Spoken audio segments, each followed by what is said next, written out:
Welcome to Even Tacos Fall Apart, a podcast with real stories, real struggles, and real hope. Today's episode is about grief and loss. That's not an easy topic, but every single one of us will face grief at some point in life. It might be the death of someone we love, the end of a relationship, the loss of a job, or even the childhood we never had but needed. Grief and grieving shows up in 1,000 different ways, and it doesn't wait for permission. It just barges into your life and changes everything. Our culture doesn't really prepare us for that. We are taught to keep it together, to get over it, to move on. People check in during the first week, maybe even the first month, but then the world expects us to be fine. The problem is, that's usually when the hardest part begins. The shock starts to wear off, reality sets in, and support often disappears. Grief doesn't have a timeline, and it doesn't follow neat little stages, and it doesn't respond to pep talks. And yet, there is something universal about grief. It reminds us that we loved, that we cared, that we invested a piece of ourselves in someone or something. That's why it's so painful, because the bond doesn't disappear just because the person or situation is gone. What we're left with is figuring out how to live with that absence while still holding on to the meaning behind it. When I say this episode is gritty and real, I mean it. We talk about the messy parts, like how grief changes your identity, how it can isolate you, how it shows up years later in unexpected ways. We also talk about how to support others through grief, which is something most of us struggle with. We get worried about saying the wrong thing, so we either avoid it or throw out cliches that don't really help. But the truth is, people don't need perfect words. They need presence. They need to know you remember, that you're willing to sit with them in it. You're going to hear my guest, Karen Taylor, speak honestly about her own experience with grief. Karen lost her sister and later her father, and those losses led her to become a grief educator and a coach. She has made it her mission to change the way we understand and respond to grief. She shares practical tools like doing a loss inventory or using hypnosis to work through emotions that get stuck. But more importantly, she shares the perspective that grief is not something to fix. It is something to carry. This is a conversation for anyone who has felt broken by loss, anyone who has wondered why they aren't moving on fast enough, and anyone who wants to better support people that they care about. It's for people who are tired of being told to cheer up or to find a silver lining. And it's for folks who want honesty and connection.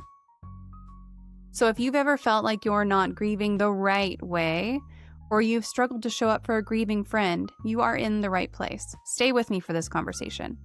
I hope it can serve to remind you that grief isn't something you face alone. Hello, welcome to another Mental Health Monday here on Even Tacos Fall Apart. I am super excited to have y'all here today. Thank you for tuning in. We are going to be talking today about grief and loss, and I am joined by Karen Taylor. Karen, thank you so much for taking the time to sit down with me today. So excited to be here for this conversation.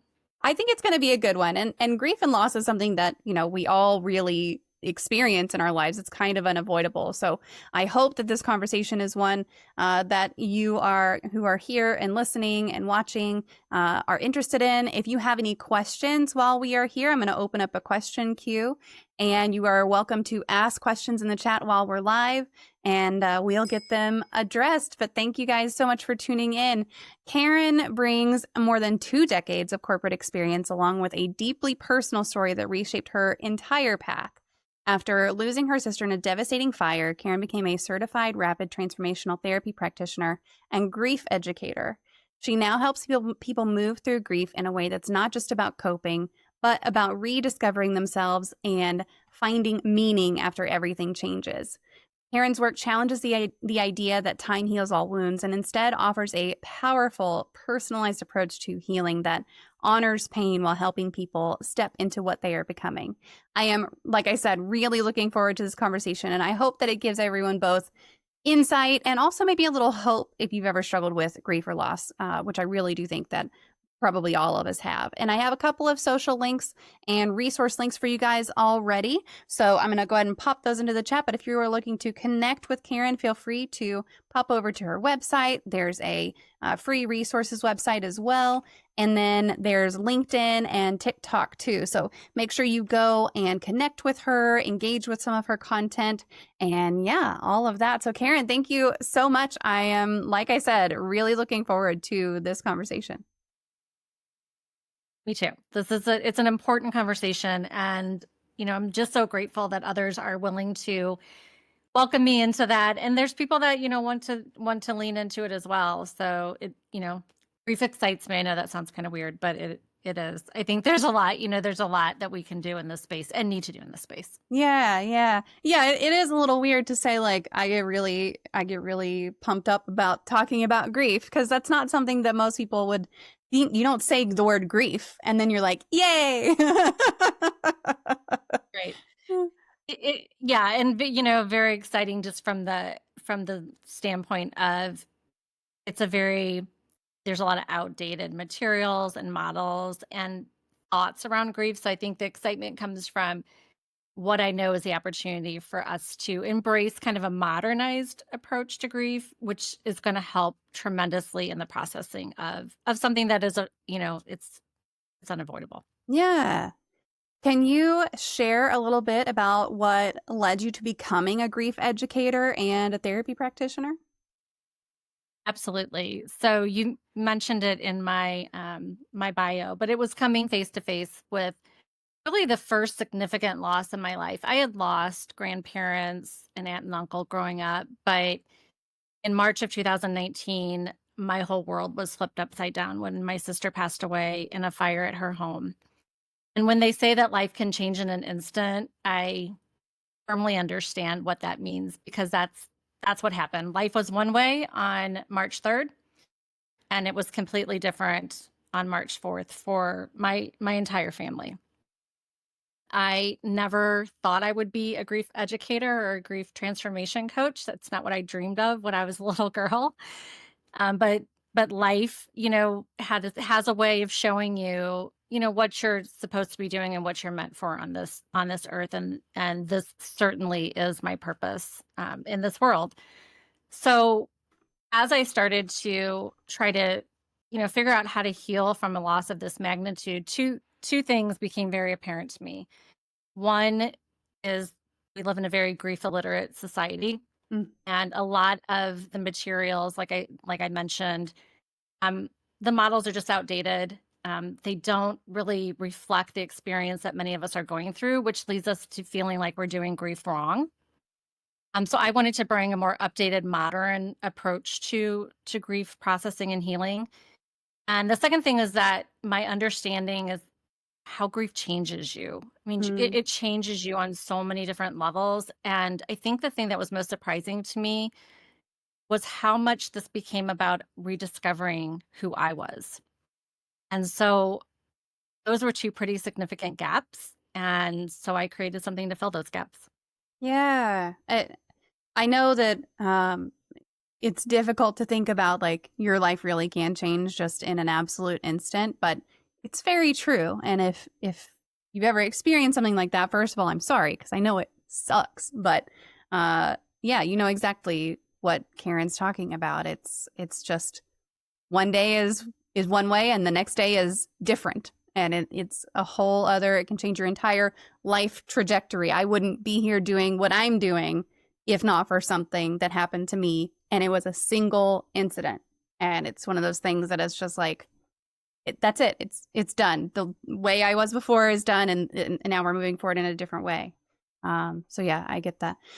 Quantum asked, when and where was the fire? If it's too difficult to talk about, don't worry about it. I was just curious, and also sorry for your loss. And you kind of answered that, like it was at her home. So do you want to talk about that a little bit more? If not, it's totally fine.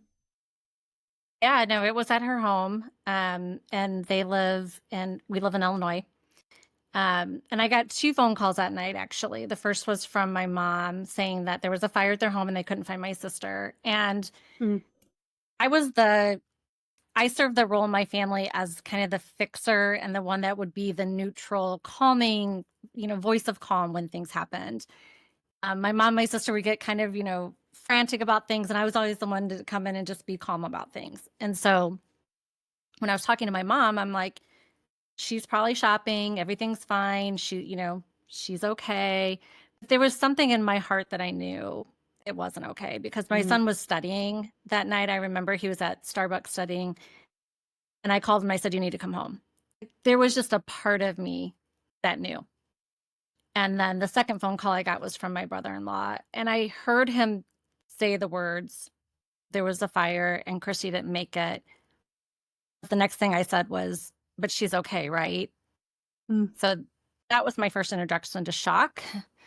Had never experienced shock before, so I didn't know what that looked like or felt like. But um, yeah, they lost their home. My brother-in-law and my niece and nephew walked away that night with no home and losing their mom and his wife. So it was extremely devastating on every level. Yeah. Yeah, absolutely. That's so tough. That's so tough. Like from your perspective of losing someone, but then from their perspective also, like it's just the ripple effect of that loss is massive, even if it doesn't seem like that to people who aren't in your family. It's like it touches every person who's in there in that situation. Absolutely. Absolutely. Just as impactful as it was to me, seeing them walk away with nothing, was just to this day, I even say those words and it's hard to even say that. Yeah. Because like you said, the impact was so big. It was it was almost hard, to even begin to comprehend how you move forward from that. Yeah. So now, how do you balance your work and any hobbies and also taking care of your own well-being? I love this question because it's very timely because I've actually been putting a lot of work into this because I'm the kind of person when I'm passionate about something and I'm so passionate about this work, I can tend to go all in and kind of forget about the rest of the world. And that's not always great. So something that I've recently started doing is I've made agreements with myself. And so those agreements are, what do you want your life to look like from a balance perspective? And, what are you willing to, let go in order to create that balance? So one of the agreements I have in place is I don't work on the weekends anymore. Mm. Weekends are the time for, my family and self-care. And there is a lot of self-care needed when you work in this space. It's very emotional work. So, taking a break from kind of the heaviness of it is really important. So no work on the weekends is one thing that I've started doing. The other thing that I've done is I've created a really solid morning routine and a night routine because a lot of times, you have your whole day planned out and then one thing happens and everything goes out the window, right? But I found that it really grounds me when, everything can go kind of, haywire, but I know that I have a solid morning and nighttime routine that I'm very intentional about. And it just really helps me get the day started on the right foot and it ends on the right foot. So those are two things I've done and they've really helped me create that balance and take care of myself in the process. Yeah. It can be really hard not to work on the weekends. I don't even own the company that I work for, and sometimes I catch myself being like, "Oh, I should really just log on and take care of that real quick." And it's easy for me to say, "No." that's no, that's okay. I'm not going to do that. I used to do it all the time though. I used to really burn the candle at both ends. It's much easier now at this stage in my career to be like, "No, this is not life or death." And also, it's not my company. But when you work for yourself, I'm sure that's much harder. It's much harder. And I think a lot of people working from home, it's always here, right? I mean, if It's you're not tempting. even leaving your house to go, to go to the office, it's kind of like, oh, well, I'll just jump on for, 10, 15 minutes. Um, that's one of the things when I used to work at corporate, I was probably workaholic, to be honest. When things were not going great in my personal life, my go-to was always work. that's where I felt like I could be successful.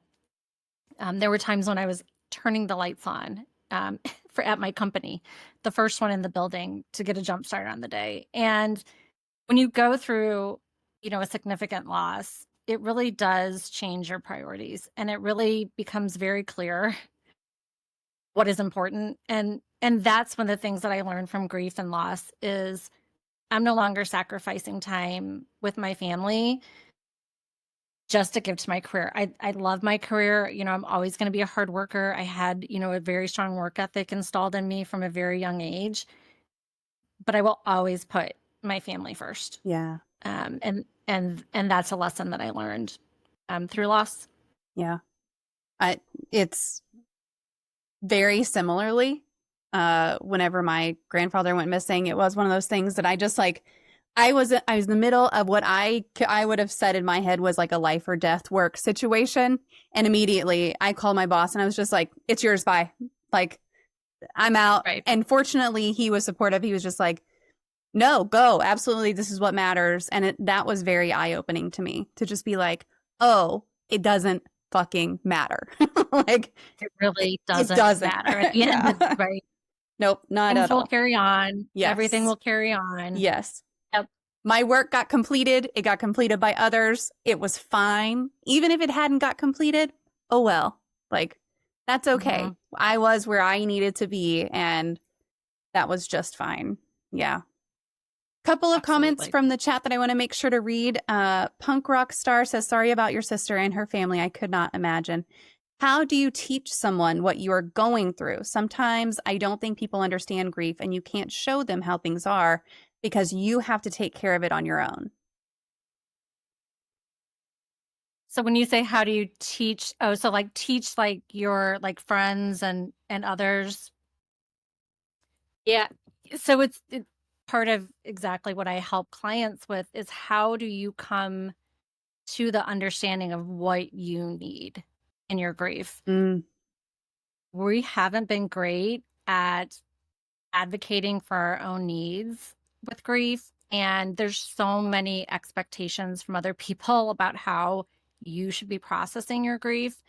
So I get really clear with people, what do you need from your grief? And then I help them communicate that and put some boundaries around that and just express to people, this is what it is for me. I understand if you don't understand it, you don't have to understand it, but this is what I'm going through. And this is what I need from you in order to support me in the best way. Does that answer that question? Hopefully. Punk Rock, you're welcome to weigh in on that. But I think from my perspective, it can be really difficult when you're in that situation to sit down and think, okay, what do I need? What is it that would help me? I mean, it's difficult for me to do that on a daily basis. It's to sit down and say, what do I need from others? How can I let others help me? And so whenever you have something like a loss, right? Yeah. We were taught to kind of put our needs to the side. Yep. In many cases. And so, now we're coming into this time, I feel like, I always say, like, the first half of life feels like, we're living by everybody else's expectations. And the second half becomes about unraveling all that and really showing up as your true self. And there's just so much freedom in that and really finding your voice and what's important to you. And, and I'll talk about this a little bit more later, but grief opened the door to understanding myself in a way that I never had before. Yeah. And Punk Rock says, oh, yes, that was great. Thank you. So there. And then Music Geek says, it's odd to say, but the stream is coming at the perfect time for me. Tomorrow's the anniversary of my dad's passing, and I'm preparing to not be okay. It was 5 years ago, and this year's a little harder than the last one. Thankfully, I have my normal appointment with my therapist the day after. So, yeah. And I remember when that happened, and it was just such a blow to your whole family. Like, y'all really weren't expecting it. And they've been in our community for a long time. And so it's like all these connections and everything. I remember when it happened. I can't believe it was 5 years ago. I can't imagine how you're feeling right now either. So, yeah. And I love what you said about you're preparing not to be okay. And I think that's so smart because I don't know about you, but I always know when that date is coming before I even look at the calendar, like clockwork. I get super emotional. Things start to impact me in a different way. And then I look and I'm like, oh, right, of course. Yeah. Um, to say that, right, just to acknowledge, like, it's not going to be a great day. It's going to be really hard, and that's okay. Yeah. And I love that you're giving yourself that permission. Yeah. I have the same thing. It's so weird. I have the same thing happen to me because I'll be doing just fine, going about my day, and then I'm like, oh, why am I so irritated today, or why am I so emotional today? And sometimes it takes me a couple of days before I realize what it was and what was going on. And it was that date was creeping closer. And there's a couple of big dates in my life that do that. One of them's in December and one of them is in March. And it's just like, oh, why am I feeling like this? What's going on in my body? And then once that realization hits me, I'm like, oh, I'm not going crazy. Right.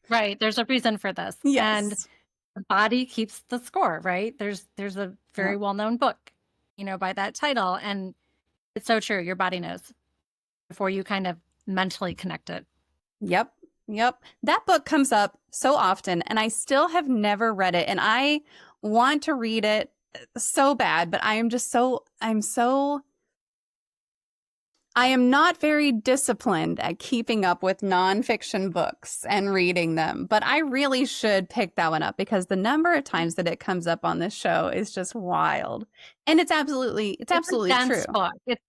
It's a hard, it is a bit of a hard book, right? That's what I've heard. It's one of those books. Yeah, you kind of have to like put it down, pick it up, and then maybe even like read it once through and then a second pass for it to really like sink in. Maybe I just need to say, all right, I'm going to give myself the whole year to get through this book. I read books like they're candy. Like I read them. I'm constantly reading, but all nonfiction.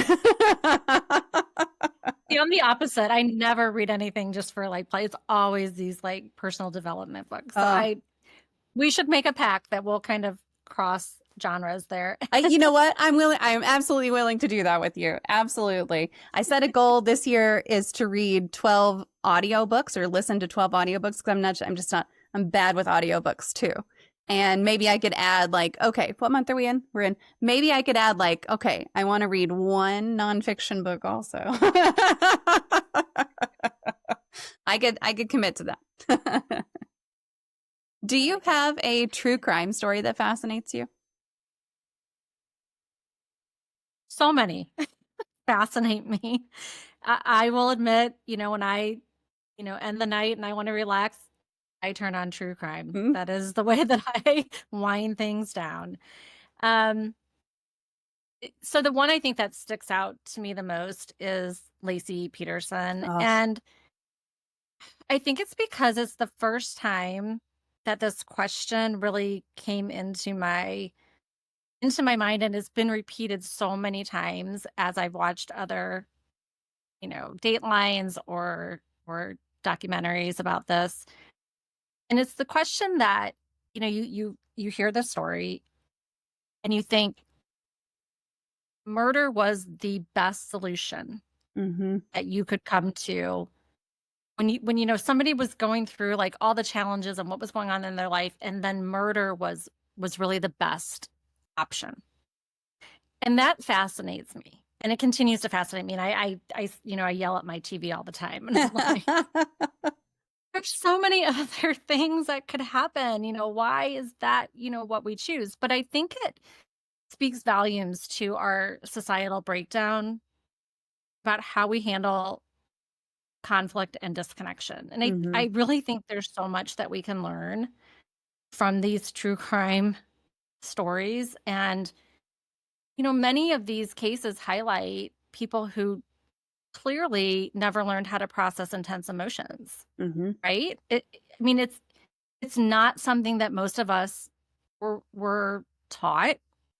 It wasn't really talked about. There was no framework given to us. It wasn't role modeled. So now we're adults and, living in adult worlds of messiness, and we don't know how to navigate Mm. that in a healthy and constructive way, right? Because anger and fighting isn't, on its own. I mean, it's not the end all, right? I mean, there's a lot of, goodness that can come from having healthy disagreements with people and holding different opinions, right? And learning from, different perspectives. Like that's not bad, but we haven't been taught that. We Mm-hmm. see someone's got a different, viewpoint than us, and one way is right and one way is wrong. And then we like dig in and we have to defend and protect, because it all becomes very much about our identity. So yeah, that's what I find fascinating about this. I think there's a lot that we can learn as a society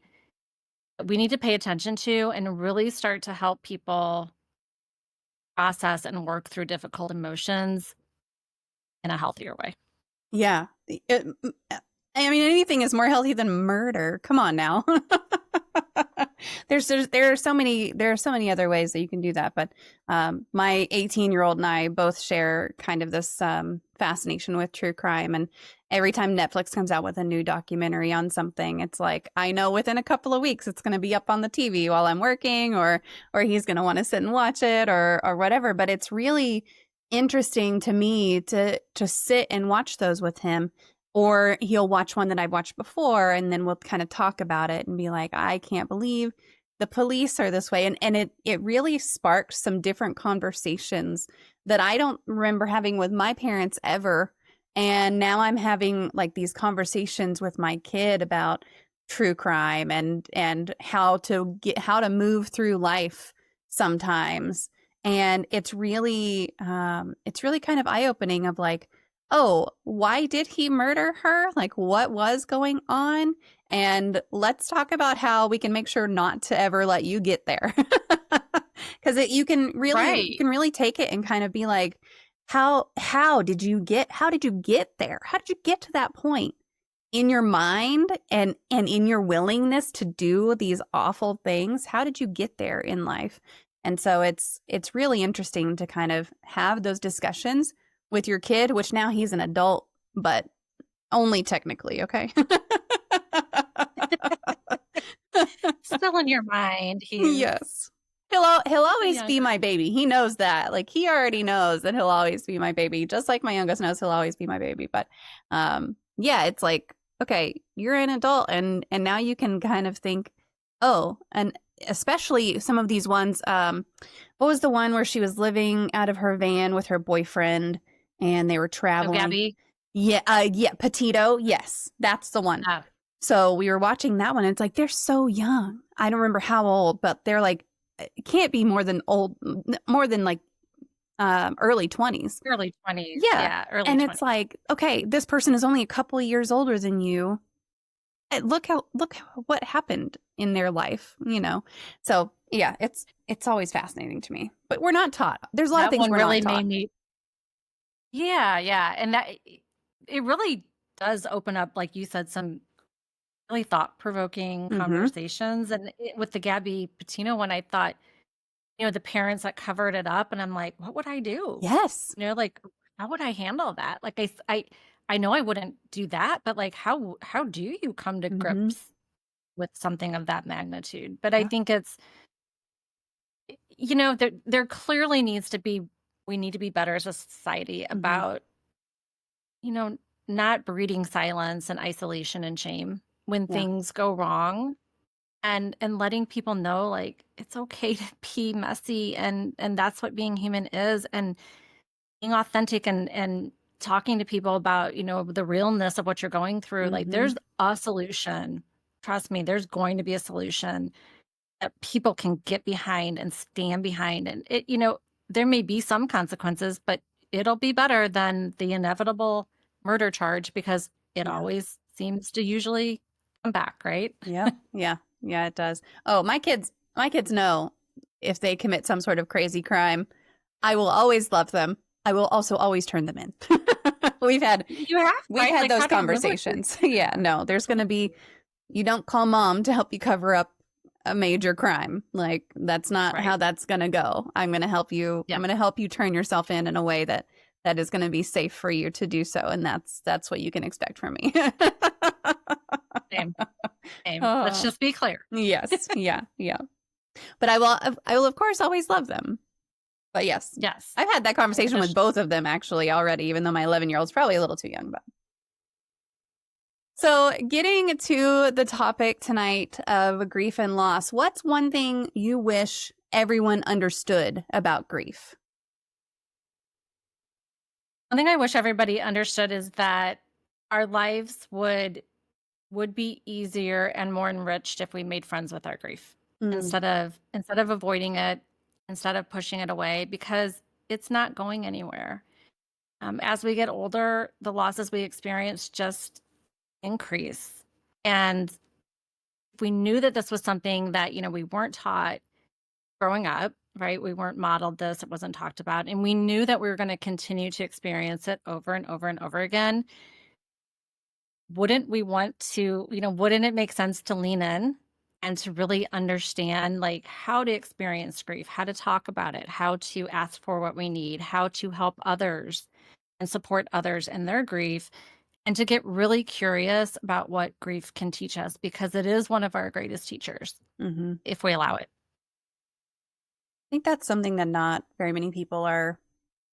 They're going to hear, like, make friends with your grief, and they're going to go, what? It's definitely not something that comes up very often that I've seen, at least. For folks. Yeah, it's not a conventional, right? Mhm. Approach, but it's one that's been learned that, Yeah. I see it all the time, and I read comments, hundreds and hundreds of comments, and talk to so many people who are suffering in their grief. And, my question is always the same. Are you, pushing it? Are you, not wanting to look at it, not wanting to embrace what it can teach you, or are you leaning in and wanting to understand, you know and I remember having that conversation after my sister. I remember vividly saying, if you teach me what this is supposed to, bring into my life, and what I'm supposed to learn from this, and what I'm supposed to take from this, I will carry this message forward. hmm And that was the agreement that the universe and I made. And universe upheld its end of the deal. It took me a little bit longer to get on board with this, that this is really, what I was going to do. But it really is something that isn't going away. And so if we know something's never going to go away, and it's going to be something we continue to experience, and this, that we're not just talking about losses related to death. I mean, there's losses all around us all the time. And so, you know, I would rather lean into that and understand, like, how do we get on the same, page? If it's going to be something I'm going to continue to experience, I want to be on the right side of it, I guess, if that makes sense. Yeah. I want to dig into that a little bit. So you talked about losses being around us all the time. So grief definitely comes from things other than death. What kinds of grief are you talking about? Is that things like divorce or job loss or even just estrangement? Are there other things that grief can come from? Oh, yes. So many things. The way I frame this up is change equals loss, and loss equals grief. Mm, So, we have so many changes in our life. And I also think it's helpful to kind of level set around some definitions, because I was using grief and grieving interchangeably mm, my whole life, really. And they actually do mean different things, and the meanings actually matter. So, grief is the healthy response to loss. So if we form an attachment to a person, a pet, a thing, and we lose that, we are going to have grief. And grief is the emotions that happen when we're carrying on. It's a random Tuesday. We hear a song on the radio, or we smell something, or a picture pops up. And it's just that wave of emotions that come up that remind us of how deeply we loved hmm that person, that pet, or that thing. Grief doesn't go away, because as long as we hold that love and attachment, we're going to continue to have, the painful washes of emotion that come up, that ebb and flow. So that's grief. And grief is really or what we've lost. Grieving is that longer term process that we go through to really adapt to a life when everything around us has changed. And that's the part of the rediscovery of who am I now? That, somebody may say that I've lost my spouse or that, I'm no, my child has passed away or I've lost my parents. Like, who am I in this world? Because we're so role identified that it really throws us and we don't feel like ourselves because the role that we've always served has changed. And so you think about, loss, yes, divorce, a friendship ending, a career ending, the childhood that you never had, right? It can be even more abstract. If you had a traumatic event happen in your life, there's grief associated with that. Not all grief has trauma, but all trauma has grief. And we're not connecting those things, right? We're not giving ourselves permission to name things for what they really are. My nephew, whose mom passed away, he got married last year and his wife never got to meet my sister. And she has grief because of that.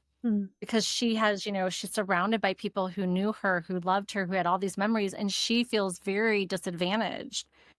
She never got to meet my sister. So there's so many different types of losses, and there's so many different categories of grief. And I think we've kind of, jumbled them all together. And it really helps when we can separate things out and call things what they are, because then it gives us the permission to actually lean into it and to process it. Yeah. Was there a single moment where you realized that grief support really needed to be done differently, at least for you? Yes. I think it was, after my sister passed away, and so many people experience this. There's so much support right after Yeah. loss, right? I mean, everybody is contacting you, people are dropping off food, there's just people around. And then kind of around the, 2-month mark is when I feel like, life continues to go back to how it was and people go back to their lives. And that's really when your hardest times are starting to happen, right when the support kind of goes away. And so that's when I really realized that there's some big gaps here with grief that need to be addressed, and it's on both sides, right? Like we talked about, it's the griever needs to be able to, better understand and ask for what they need, and the people supporting need to understand that there's no perfect words that are going to really make any real difference to somebody who's in grief. It's just being there. It's just showing up and letting that person know that you're there. And on both sides, we're we're not there. We're not there. And models, like I've talked about, the models that we've had, to lean into, the 5 stages of grief that most people are familiar with. That was never intended for grieving people. It was actually intended for people that were diagnosed with a terminal illness, which I think is really interesting. I did not know that. Yeah, I didn't either. It's still very indicative of, things that you will probably experience Sure. with grief. But certainly there was this understanding that you go through these 5 stages in this order and then you're done, right? You're all good. And that's just absolutely not at all what grief feels like to, to people going through it. So, just closing the gaps on the support, closing the gaps on how we talk about it, and really upgrading the whole experience to something that's more reflective of what we're experiencing is what I was noticing. Yeah. What does that mean in practice? How have you been able to reimagine loss support?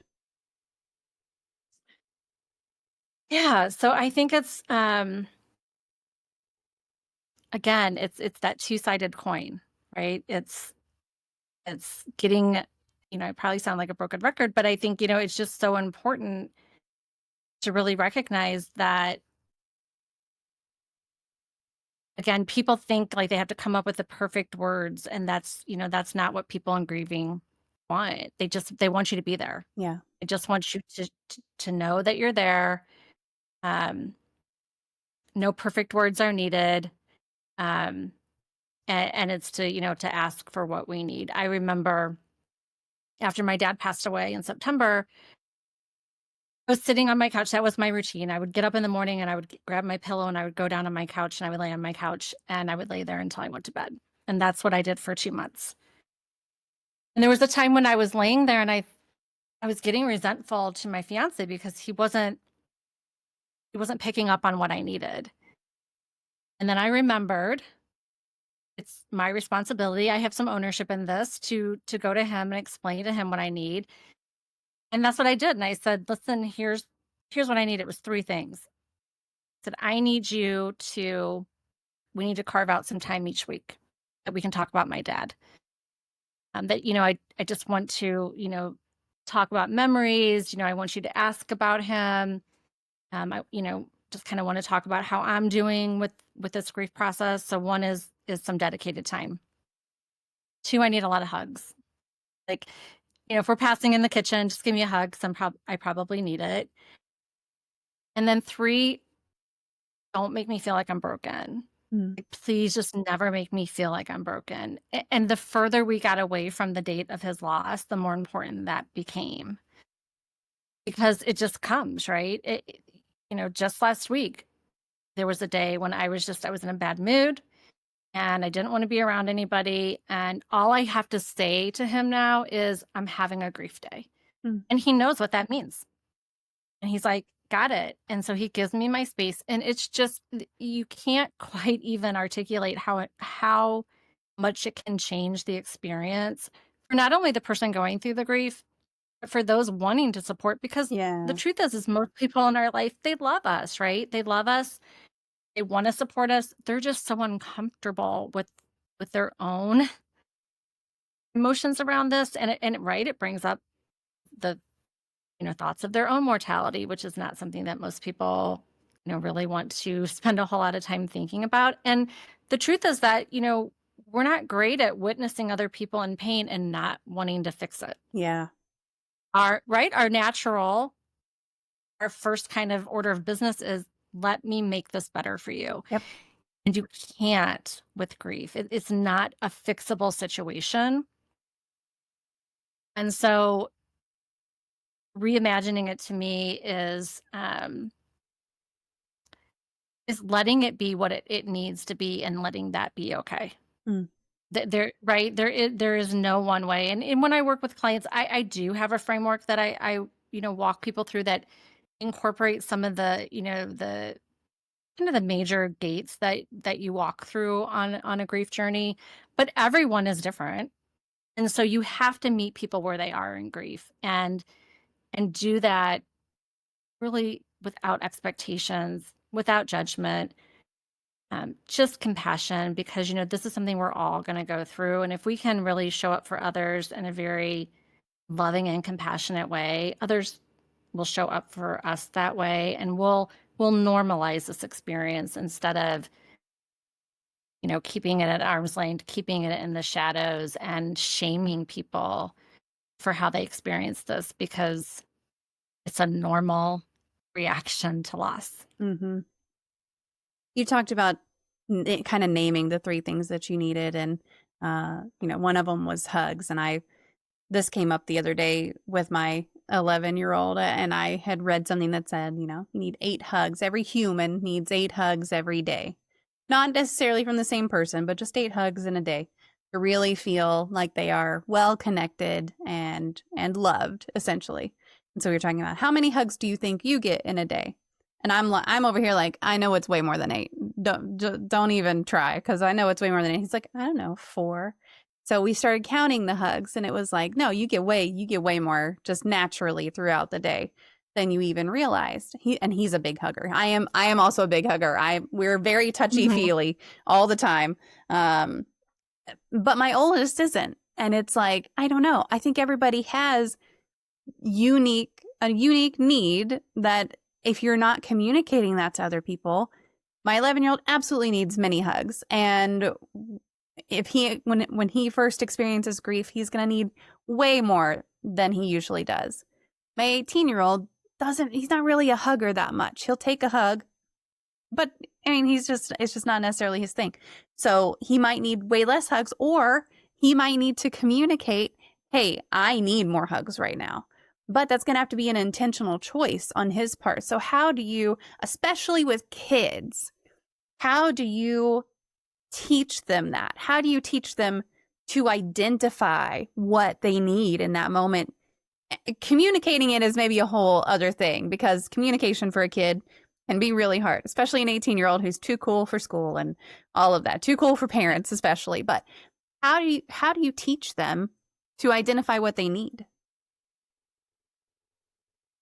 Yeah, it's really part of, when I work with people in this process, this is why I say kind of the biggest surprise, but the biggest gift to me was this journey that I went on to discover myself. Because we wear masks, right? And we have been wearing masks way before COVID happened. And we've been shutting down the true essence of, who we are, to appease other people, to fit in, to feel like we belong.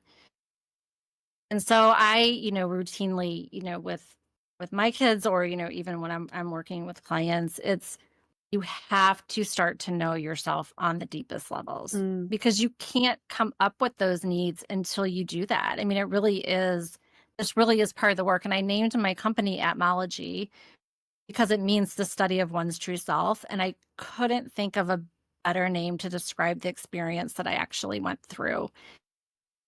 I didn't know that that's what this grief journey was going to be about. I thought it was just going to be about processing the pain from loss. And it became knowing myself, knowing what feels right, what feels wrong, knowing that, I'm an introvert, and what does that mean, right? Beyond the labels of it. Like, what does it really mean?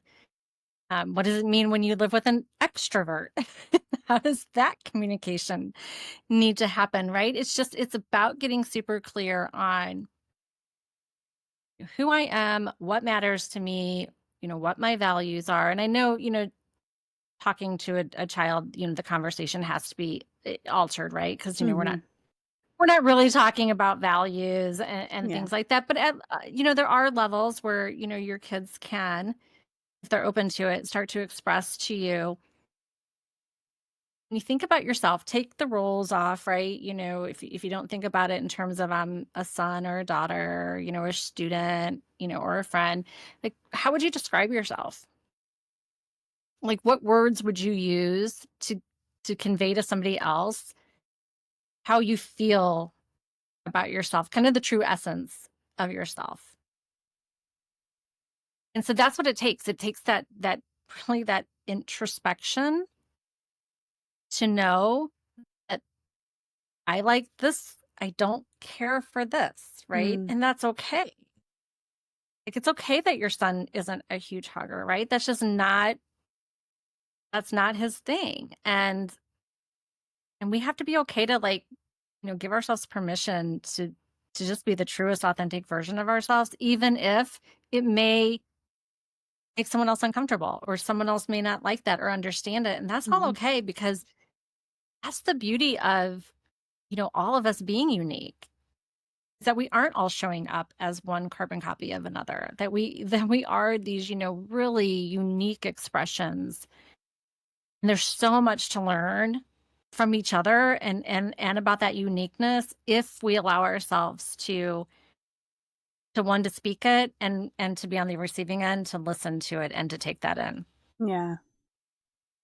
Yeah. It definitely, if your child is not the same as you, and I'm talking mostly about the physical touch level here, because it's quite different. It's quite different between the two. So I know that I can't say, whenever I've experienced grief before, here's what's helped me. I have to be like, here's what's helped me. Do you think that would help you whenever this comes up? Or is there something different? Do you not want that? whenever this comes up? Do you want something completely different? But I think I so I work in architecture, engineering, construction, and we call it blank page. You can't just hand someone a blank page. You got to hand them something that's wrong. And that way they can just say like, oh no, that's not right. Here's what's right. And so sometimes I feel like, at least with my kids, I have to be like, this is what I've done. That doesn't mean it's going to be right for you. Do you think that's going to work? And, I think in some instances they might not know until it comes up for them. And it can be really hard to be like, oh, we did this and you didn't like it. It's hard as a parent to be like, that's on me, because it's really not. It's really on like, okay, we're trying to figure things out together and that didn't work for you, and that's okay. We can just move on to the next thing. But yeah, it can be really difficult to explore that with your kids when you're in the middle of something like grief and loss. Yeah, that's such a good example. And I think a lot of times if I do share with my kids, like, this is how I'm doing it, that's automatically going to be to them Yeah. not yes. the right way. So yes. I like That's that true approach. too. Use that. Ew, mom But I likes remember, that. yeah, if you like it, then I'm going the opposite. Yeah, that's interesting. It was when my sister died, my daughter was um young, she was much younger at the time, and she really couldn't handle anyone talking about it. Mm. Um, if anyone talked about it, she would become very upset, and she would get mad and say, we were, at my mom's, and she called her Nana, and she's like, Nana was talking about Christy, and I just don't understand why she has to keep bringing it up. Mm. And this was a month after, right? And so, I think it's the first time that you really have that opportunity to start to talk about, everyone's going to process this differently. Like, it Yeah. is going to be a different experience for everybody, but none of it's wrong. Mm-hmm. And for her, it was just a very uncomfortable, thing that she didn't want to look at, because if she looked at it, then it made it real, right? There was avoidance happening, and that's not, for a younger child who doesn't know how to, deal with these complex emotions, like, that's not unexpected, right? Mm-hmm. So it's sharing, as adults, we've had a lot more losses in our life. So we've come to understand what we need, Yeah. and how we need to process it. And so for some people, it's going to be talking about that person a lot because that's what they need. And for other people, it's going to be not talking about it. And it doesn't have to be one way. And so I think that's the first kind of conversation is, let's really talk about how individualized this experience is, because every relationship is individualized, right? Even siblings that, grow up in the same household, they have different relationships with their parents. So there's just no one size fits all with this. Yeah, very true. Why do you think the traditional time heals mindset is so limiting when it comes to grief? I think it sets you up to be disappointed and frustrated. Mm. There is certainly a time in very early grief, which I call the free fall, when you've just learned about this loss and you that's what you feel like, you're in a free fall where there's nothing else to do but let some time pass. Mm. That's absolutely, I feel like, a time when it's like, yes, let time just kind of go. And eventually you're going to start to feel yourself coming out of that free fall. You're going to start to feel like you'll know that day when you're like, okay, I can breathe a little bit easier. I feel like maybe taking a shower and getting dressed and leaving the house today, right? Those are all steps that you're coming out of free fall, and then you're really just landing right into the early grief. And I don't really talk about stages or timeframes because it is so different, but Yeah. there's markers that we go by when we're working with grief and loss that can be helpful. But I think where it becomes more problematic is in the grieving process, because time alone is not going to change anything. at that point. It is what you do with your time. It is what you learn. It is what you discover about yourself. It is, how you adapt to living in a world that, has significantly changed. That's going to make the difference. It's not just time. The time is going to pass, but it's whether you choose to engage with the time and to learn about yourself and to learn about this process and to learn, what you need. That's going to make a difference, and that's going to determine how you experience this going forward. Yeah. Yeah.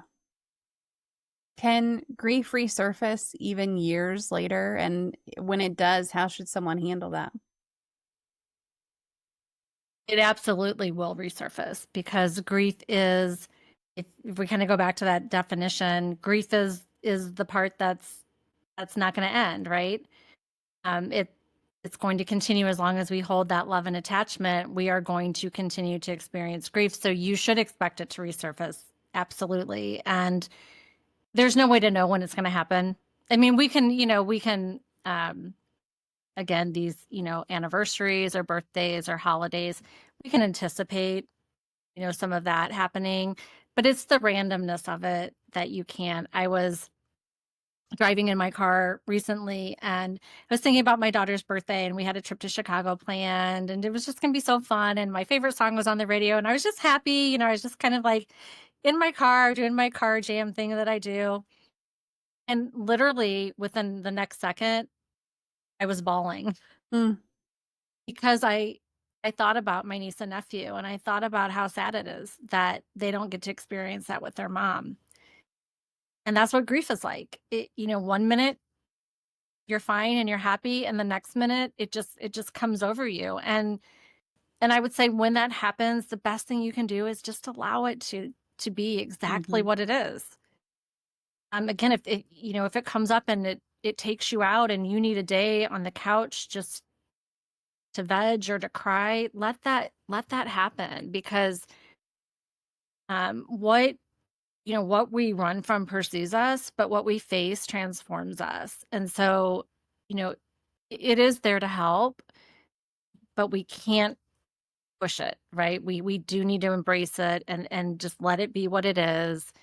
And to know it's normal. I think that's probably one of the hardest parts about grief, is that there has been this misconception that there's an end point with it, that there's a getting over it. And I think that's really messed us up, because people are like, when is that going to happen?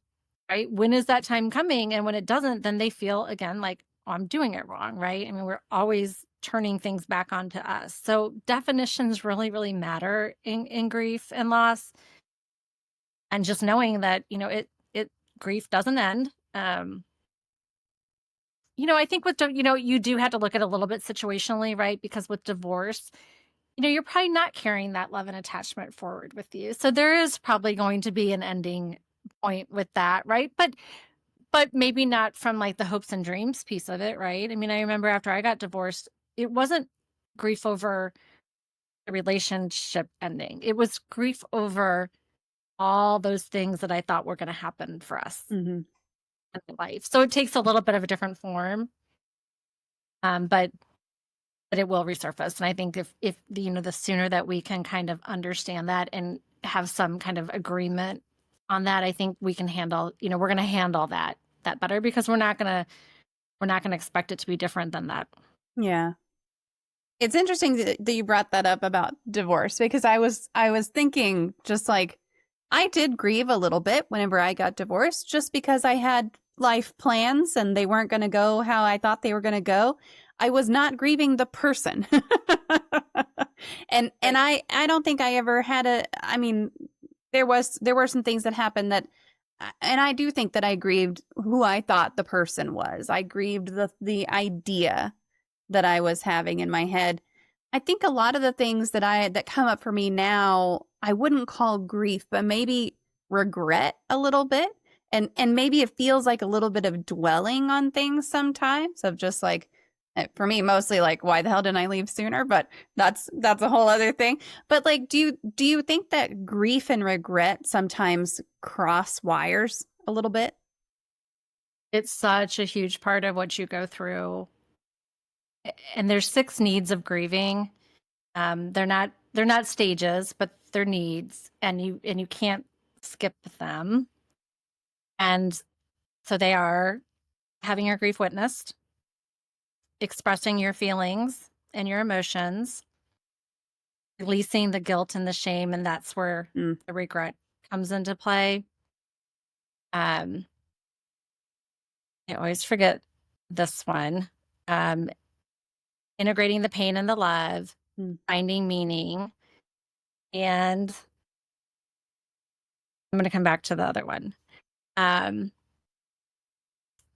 I think like 90% of grief work is about releasing the regret and the shame that we feel, Mm.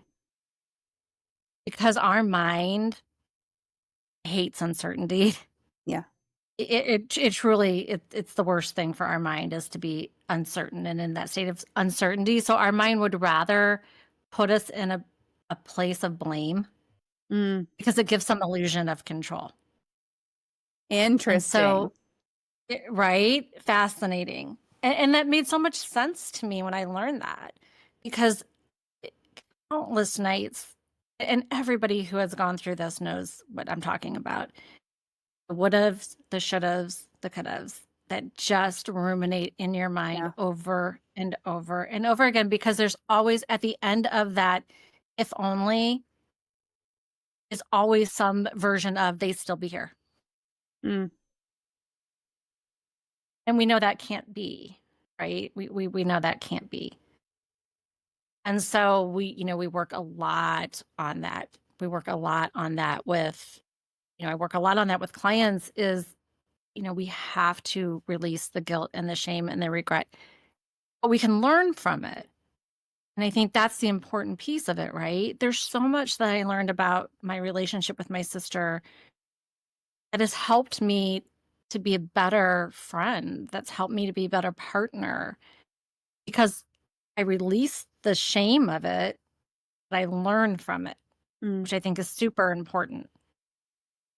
And like I said, it is our best teacher if we allow it. But it's a huge need that has to be addressed. And I would arguably say the most important Yeah. one when we're doing this work. Yeah. And it's hard. It's really hard to let go of it sometimes, to learn from it and kind of put it in a box on a shelf for a while.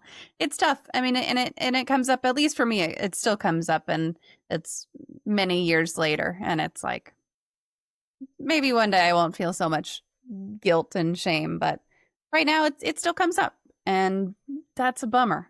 But I deal with it in my own ways, and it's okay. But I know that's got to come up for a lot of people. So many people. And I think the other thing that I do with people is I do something called just the facts, because there's the facts of what happened, and then there's the story that we associate Mm-hmm. with it. And when you can really peel that back and kind of separate those two things,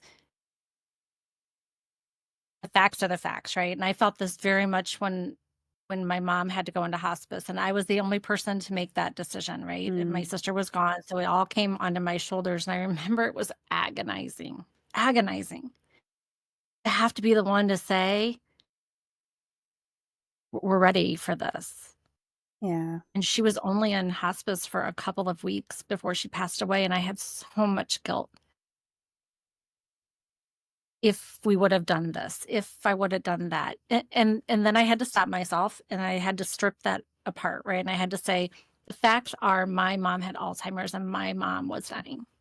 Yeah. And that's the truth of it.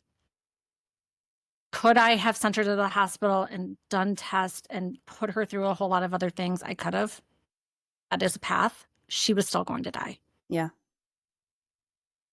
And then I started to see that the decision, as hard as it was actually a gift. It was a gift to her to get to pass in a very peaceful, comfortable way, around the people that she had come to know and love, that loved her. They loved my mom at her assisted living facility.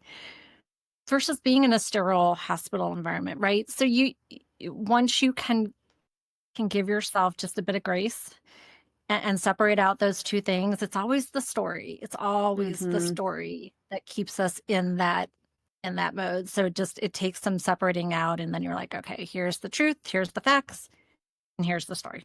Yeah. It's funny you say that because my mother and I were just talking. My grandmother was in the hospital. She's in a rehab facility now, but she's in the hospital, and we didn't think she was going to make it. But because of that, we're kind of all gathered around in her hospital room and talking about things. And we were talking about when my peepaw died, and he was in hospice care, but they did hospice at home, and he lived for 2 weeks.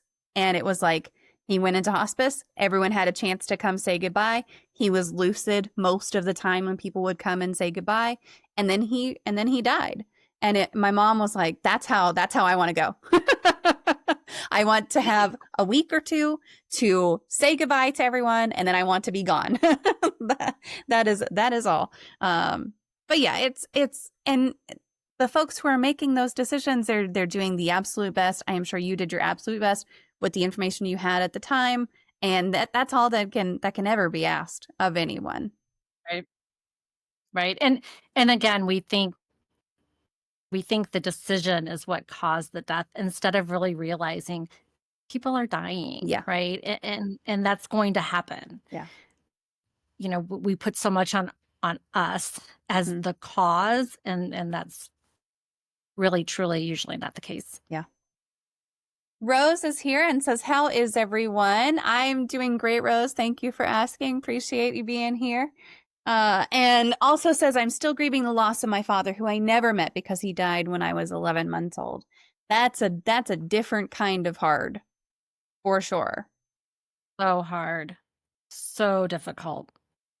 Absolutely. And that's, that's that's so hard because you can't even kind of go through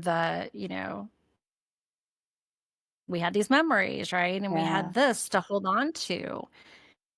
That's a pain that I haven't experienced. I can't say I know what you're experiencing, but I can say that that's another level of pain that and just missed opportunities, right? I mean, they're just all those missed opportunities that you didn't get. And I'm so sorry. I'm so sorry that was your experience, and know how difficult and valid what you're feeling is. Yeah. I know we've danced around this a little bit, but grief often comes with buried or repressed emotions. So what are some signs that someone might be holding on to unprocessed grief? Yeah, there's a lot. Prolonged numbness or feeling detached, I think, is a big indicator, right? When you hear people say, I feel like I'm just going through the motions of life. That's a trigger that, you're disassociating, right? From life and from the pain of it, for sure. When things happen that normally may just irritate us a little bit, sometimes, it would create this overreaction that you might not expect that type of thing to create. So that's another indication that there may be something deeper that hasn't been addressed. Avoidance, for sure. Avoidance, talking about it, or just anything that reminds you of the person or how they passed away. Just avoiding things altogether, I think, is a big indicator. Certainly, unhealthy coping mechanisms are a big clue, right? We turn to a lot of different things when we're trying to avoid feeling hard and difficult emotions. And that's a big indicator when you see that people have turned to, drinking or drugs or shopping, or, there's so many that we utilize. So it's, we have so much unattended grief. I mean, thousands of people are walking around with unattended grief because, again, we weren't taught this. And so, you think about how many losses you've experienced in your life that you haven't even named as grief is one, right?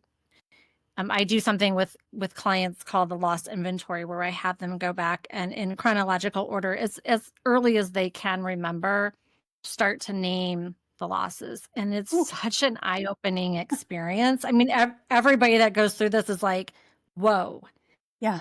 like I did not even think that that thing was a loss that had grief associated with it.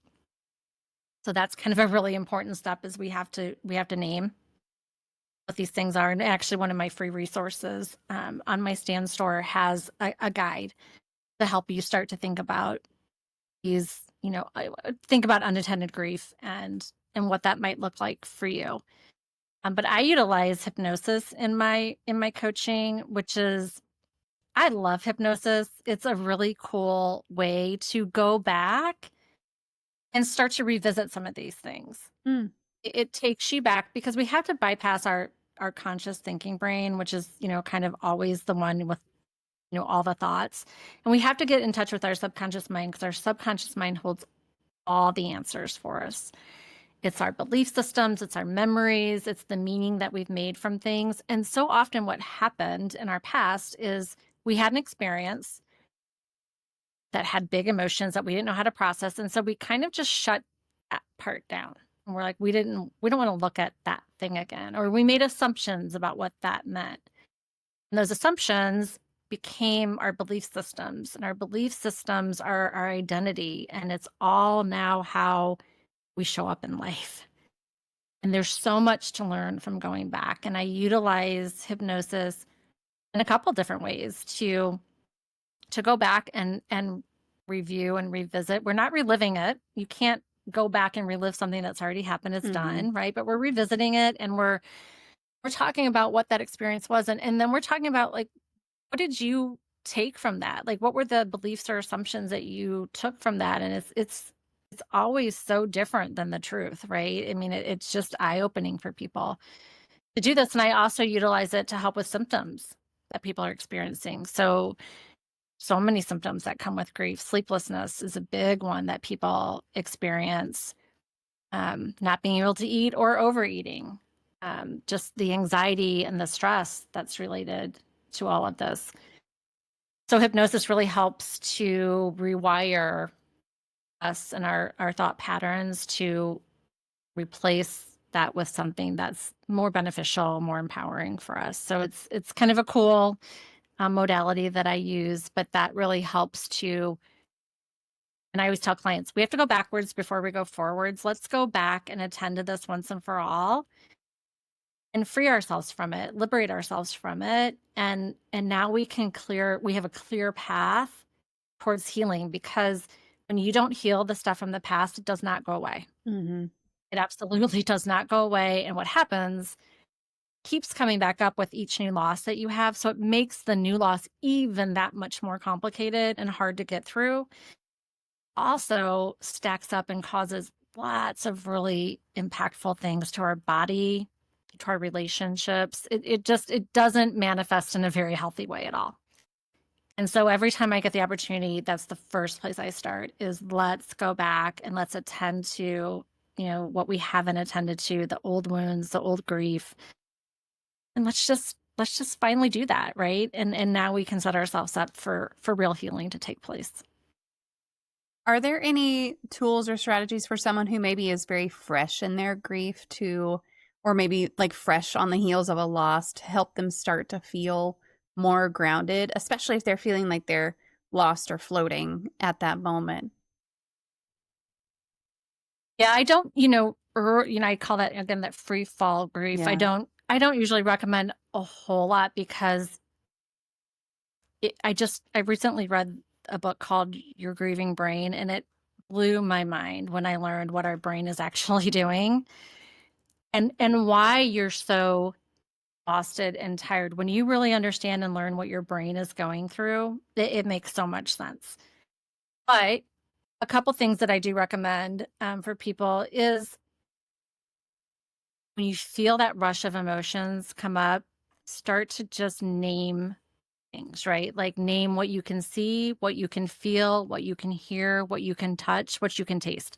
Super important to get into that, mode of I'm here, right here, and I can see all these things, I can taste these, like I'm safe. Like I'm safe, and I'm able to kind of bring myself back into my body when that happens, right? When you can start to identify with your senses and name them is very helpful to kind of ground yourself back in the moment. And then the other thing is just go out and really do grounding. Just go walk on grass. I know it sounds so simple, but it truly has a very grounding effect. I mean, it's, your body is touching the earth, and there's real principles to that. And so that's an easy thing that people can do. Just, get out. Hopefully it's sunny out and you can get some sunshine and just, connect with, the ground and the earth, or go for a walk if you feel up for it. Walking healed me, honestly. I had no idea that such a simple thing would be so healing for me, but th- there's something about nature. Nature is very healing, and being out in nature, there's something to that. And then just the forward movement, right? Just putting one foot in front of the other it signals your body like I'm taking some steps forward, and that was very helpful too. So getting in touch with your senses and walking and just being out with the earth, I think, is my kind of initial easy steps that people can typically do, even in that kind of free fall stage of grief. Yeah. I did an interview with one of the directors at Calm a while back, and his phrase was, "My left foot is here and my right foot is now." And it was just very, especially if you're going for a walk and you can incorporate that into your just kind of like that little mantra of, I'm trying to ground, my left foot is here, my right foot is now, all of those kinds of things. And just saying like, I'm here, and here are some real things that I can connect with. It really does make a Yes. huge difference. And I like what you said about the forward movement too, because even just that connecting with the fact that you are putting one foot in front of another, literally putting one foot physically in Literally. front of the Yeah. other and moving yourself forward. I think that you can connect that a little bit mentally as well and say like, I am able to move forward. 100%. 100%. I think sometimes the simplest, most effective things are free and simple, right? Like, I mean, sometimes we overcomplicate it and we think it has to be this like grand thing, or, something, outside of ourselves. The truth is that most of the things that we need are within us if we learn how to connect to them and open our mind that we are as powerful as we are.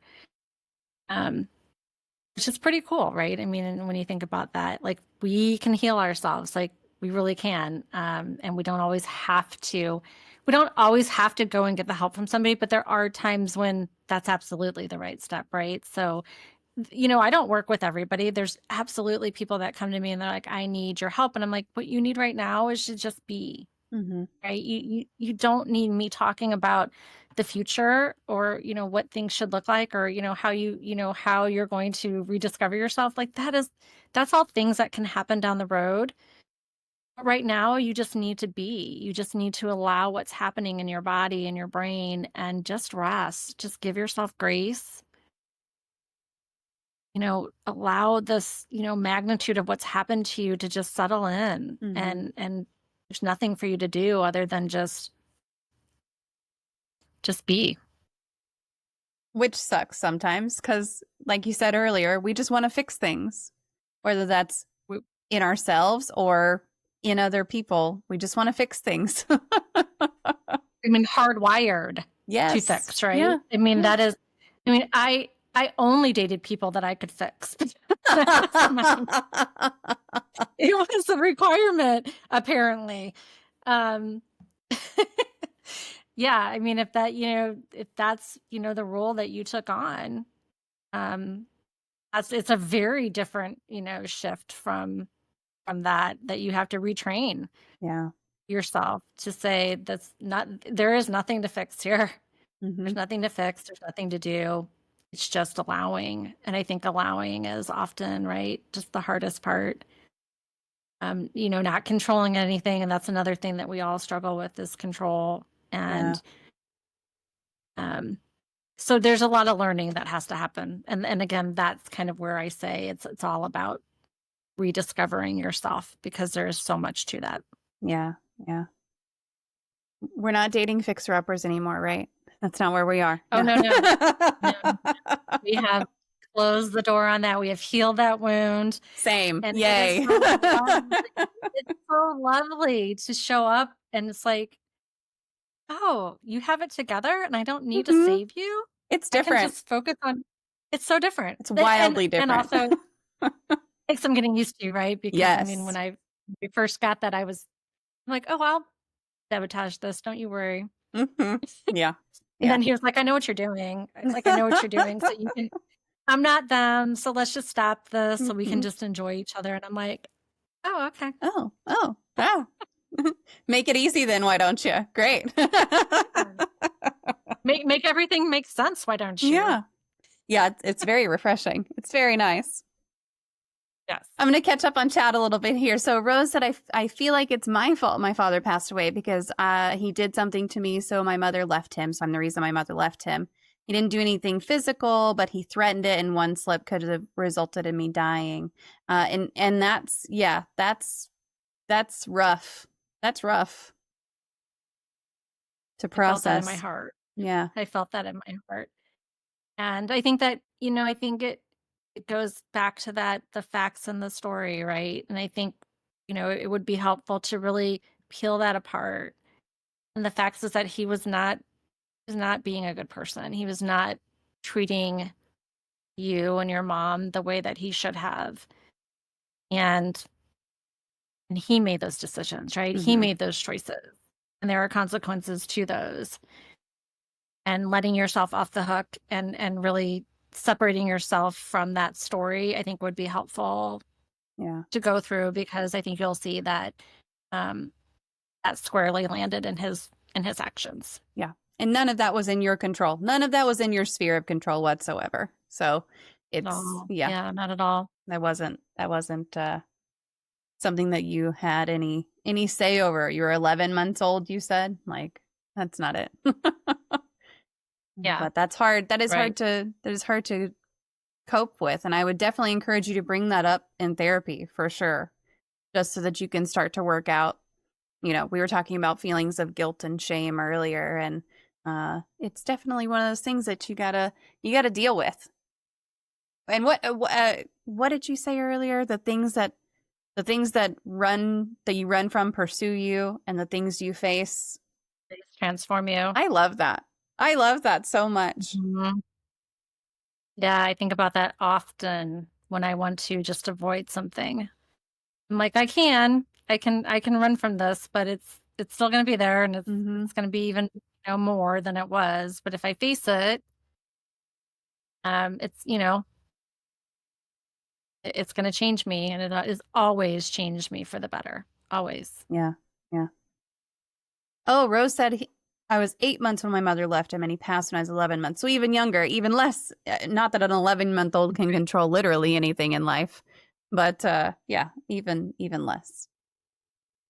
And again, remember, your mind is doing this because it wants to create some kind of certainty around what happened. When we don't know what happened, our mind will just put the blames directly onto us. So just know that that's probably what's happening here too. Yeah. And that, you can have that conversation with your mind that I'm an adult now, right? And I know, and I have a better understanding of things. So we don't need to do that anymore, right? We don't need to continue to do that. I mean, I feel like, I talk to myself all the time, but in a conscious way. But it does. It takes us kind of, having those heart-to-hearts with ourselves, and to say there's parts of us that want to protect us. And it goes back to, a long time ago when we needed protecting.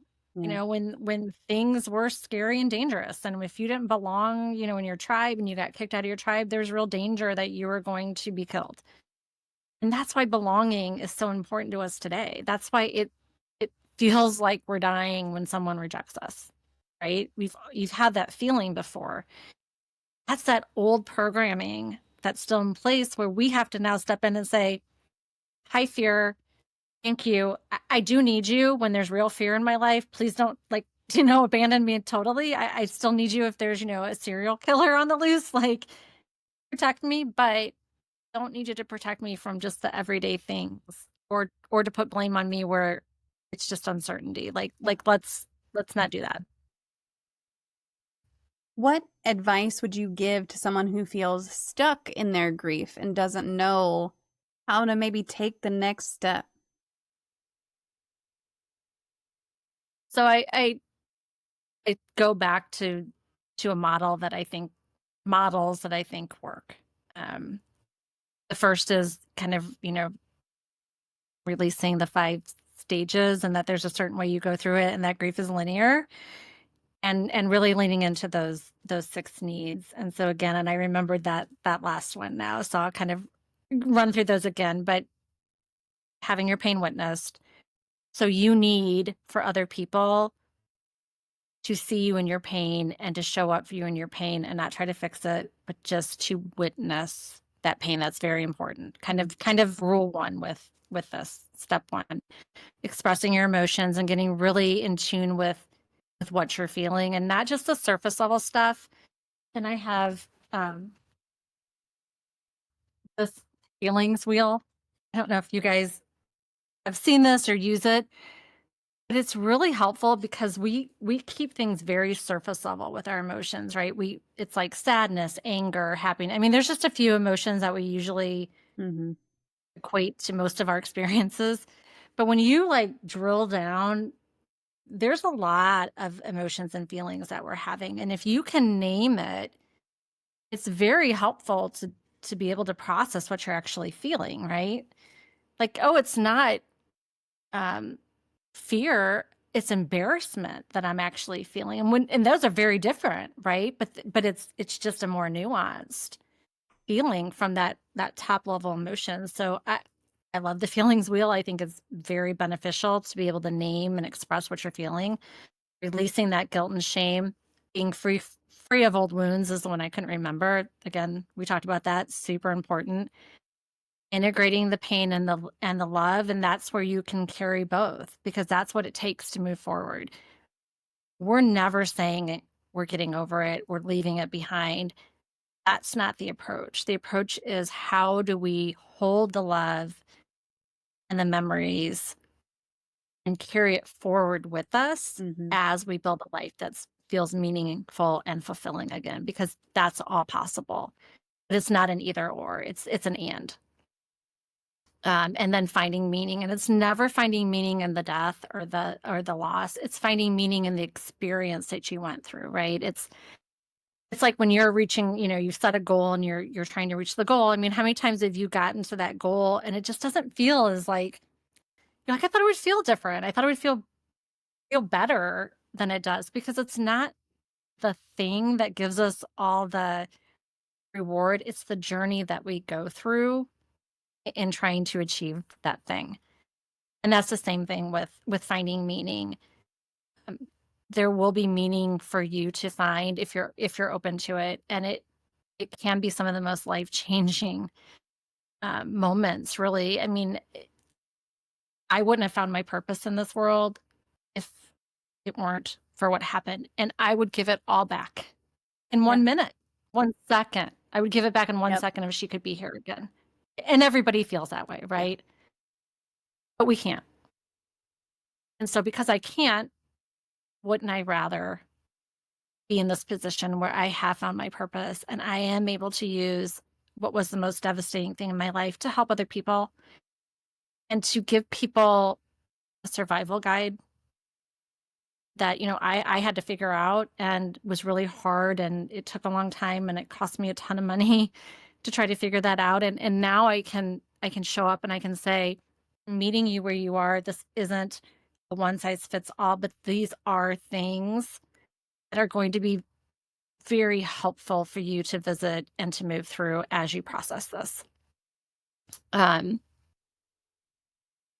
Having a coach, I do think, having somebody else, I think is very helpful because we all have blind spots and, it's hard to see the picture when we're in the frame, right? And so somebody else coming in can really, again, somebody who's been through it, lived experience, has the education behind them, the training, is aware of kind of some of these updated models is very helpful. And then the other thing I would say is you need to give yourself breaks from the grief. I leverage the dual model for grief, where it talks about being in the grief and actively processing the grief, and then it talks about taking a break from that and re-engaging with life. And it is avoidance, but it's intentional avoidance. Because we need, right? You can't be in the grief all the time. You can't be in the sadness all the time. And you shouldn't just be in the not dealing with it side of it Yeah. either, right? So it is a balance and it is an oscillation between the two. So I think, those two models is really what I've based my coaching on. And I think that they really, they really do help you move forward in a very healthy way. Yeah.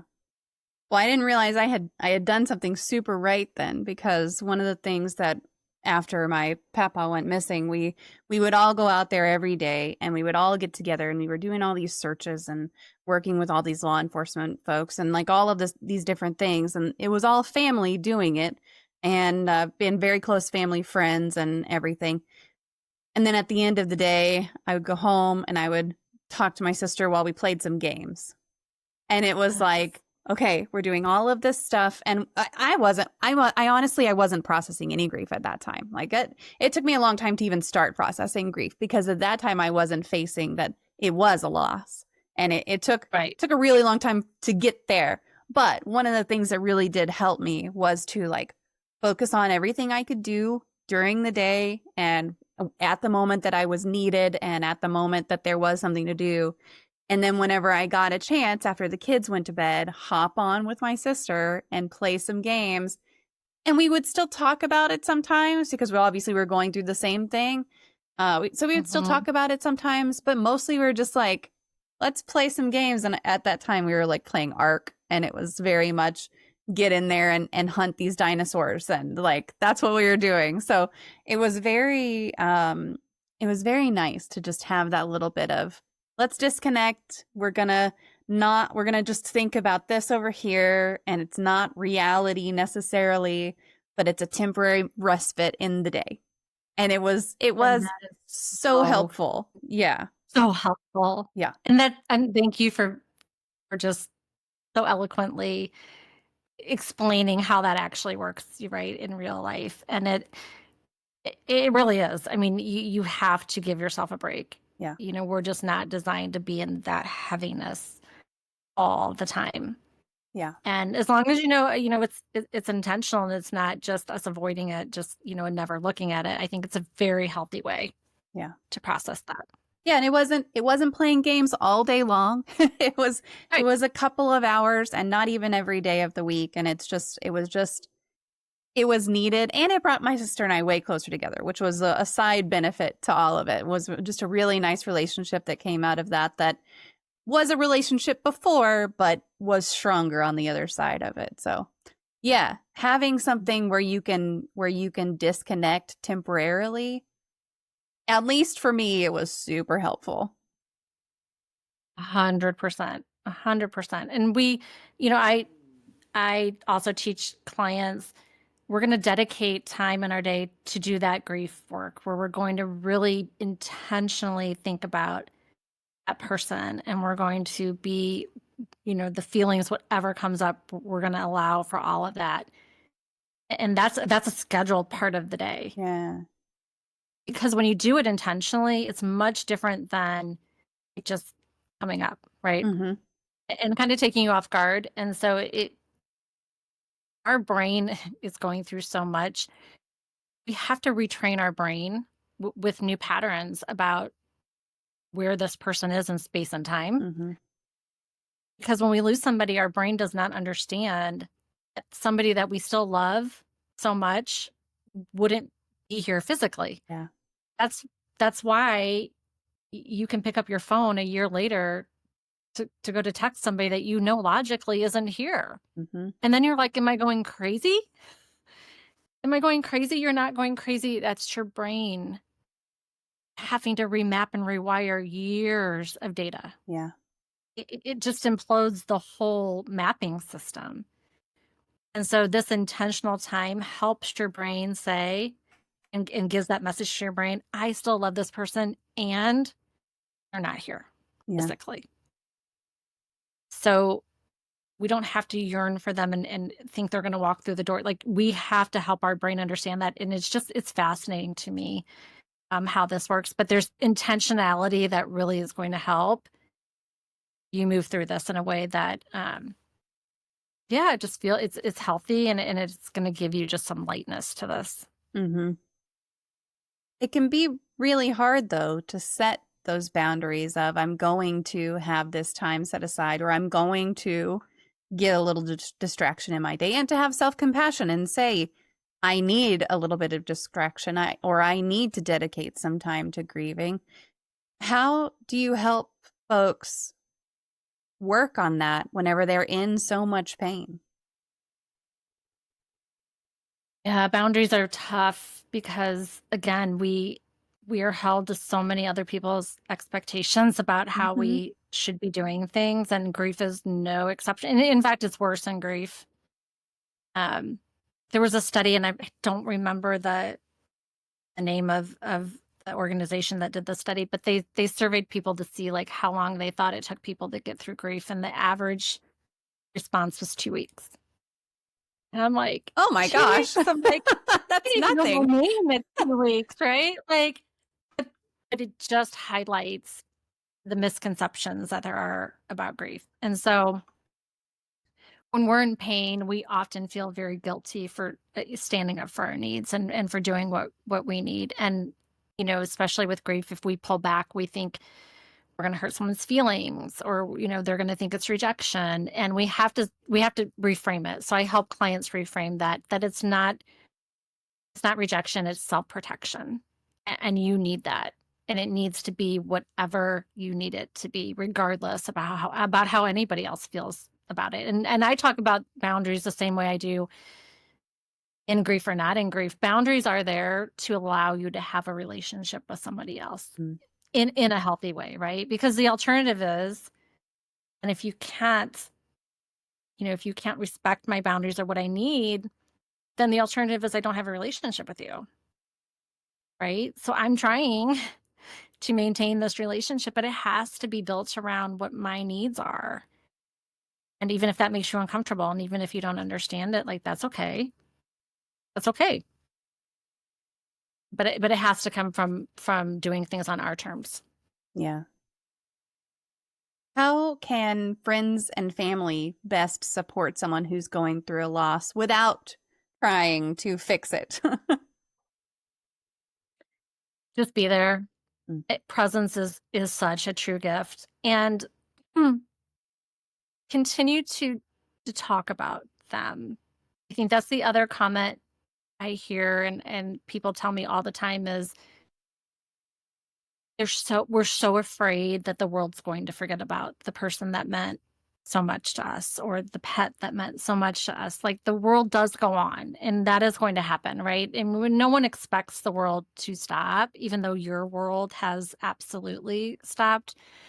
Not that we're expecting that to happen, but we just don't want people to forget about who was most important to us. So bring up that person. And I know, again, everybody handles it differently, but I would say almost everybody says, I want people to ask me about them. I want you to ask me what they were like. And that is so true when people say to me, and it catches me off guard because I'm not expecting it. I'll be talking to someone, they'll be like, I'm so sorry for your loss. And they're like, what was she like? I'm like, what? Like, what was your sister like? And I'm like, thank you. Like, yes, I would love to tell you. And it puts you in this, it changes your whole state. When you know that not only did this person matter to me, but they mattered enough to somebody else, they wanna know about her, as Mm. someone who didn't know her, that's powerful. Or share, if you did know the person, share the stories and the memories that you had of them. That is, with my dad, when my dad passed away, I met so many. My dad was a huge golfer. I met so many of his golfing buddies, and I love hearing about the antics that my dad was, the ringleader of on the golf course, because that's who he was. And when I hear other people describe him and talk about the shenanigans, I'm like, "Yep." I'm like, "That was him." And so it's just being there and then engaging with the other person and bringing them up and talking about them and just keeping their memory alive, because that's what's most important to us. Yeah. What does it mean to reclaim your identity after a major loss, and what does that process look like? Gosh, that's such a big, um it's such a big part of what I do, and there's a lot to it, but it's essentially, so the way I describe it is it's focusing on the past, the present, and the future. So we talked about going back, right, to the past and revisiting and, meeting that need of being free from old wounds and, repressed grief. And so that's kind of the first part of it, because then we clear ourselves to kind of focus um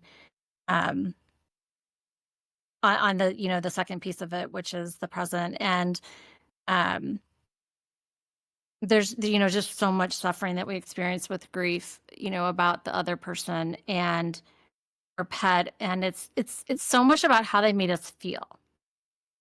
So the grieving process, I said grief is really about what we lost, and grieving is about understanding what that person gave to us, how they made us feel, right? Because,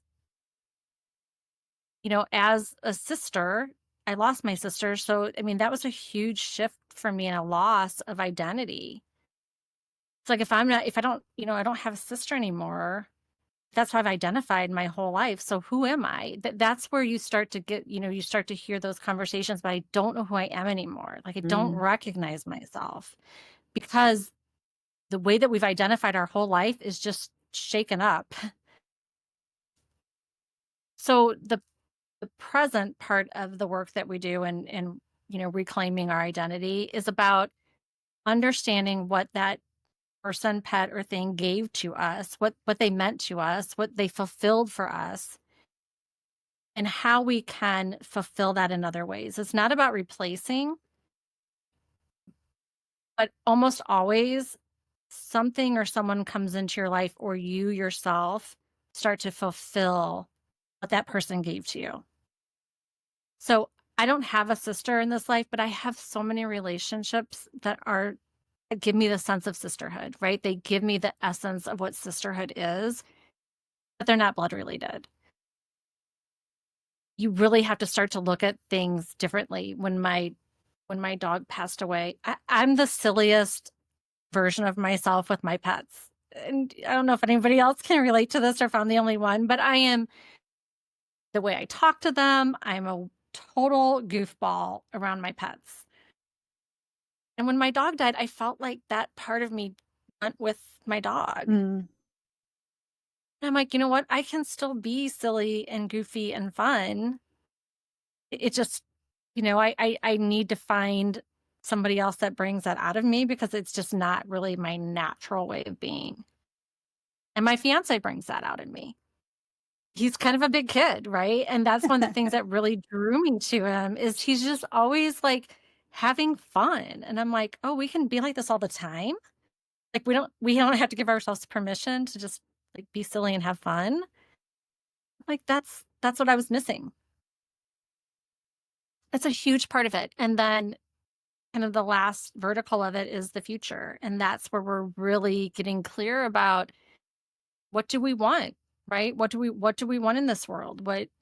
what are our values? What's important to us? What matters to us? Because especially when we're in relationships, everything gets very enmeshed and entangled into a we.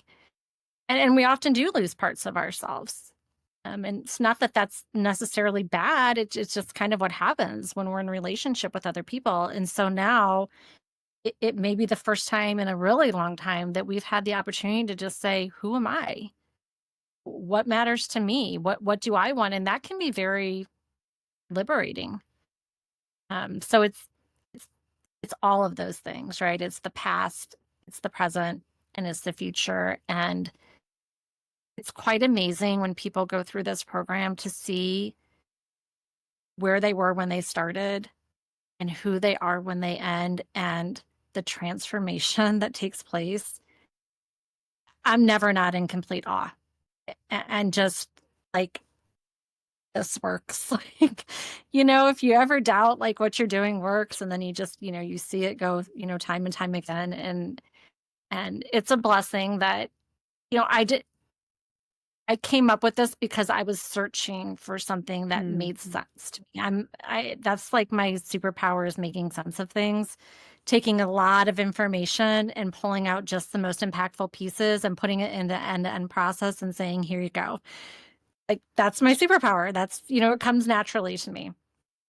And it's just a real gift that I can hand that to somebody and say, I know how disorienting this is. I know that you're looking in the mirror and you're not recognizing yourself. You don't feel like yourself.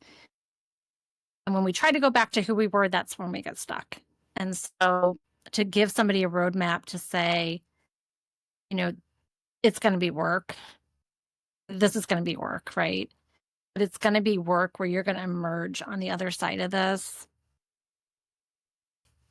a different person, and one that is never free from the pain of it. Again, that's never the goal of this. You're always going to carry that with you, but one where you can hold the pain and you can have a really rewarding and fulfilling life. That is absolutely possible. And I think it's what, grief is supposed to teach us. I think death is for the living. I think it's to say to you, for me, this is how I experienced it. Here's your opportunity. I have brought you to your knees. I've cracked you wide open. And I'm going to rebuild you into something different. And the different was so much better than the person that I was before. And that's the truth of it. That is the truth of it. And I am so grateful that I found these processes and this transformation, that I can now show up as the most authentic version of myself, who loves myself for the first time. That's what came out of this. I discovered that I love myself, all of me, the good, bad, and the ugly, all of it. I would never have gotten to that place had I not experienced the traumatic grief that took me down. It's a long journey to that, generally.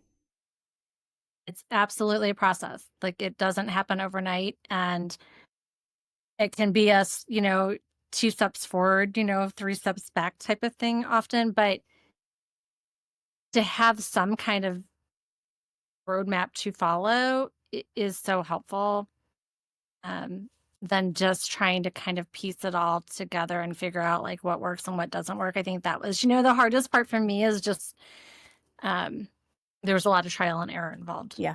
Yeah. It's neat that you've kind of taken it and been like, no, I'm going to help people not have to do all that. Yeah, because life is, that's what this teaches you. Life is so unpredictable. And I want people to get back to living, just the most beautiful life that, everybody is capable of, but deserves. That's like my whole heart, is just to help people and to get them to a place where, they can still hold that love that they had, and they can still have a life that is lovely and wonderful and meaningful.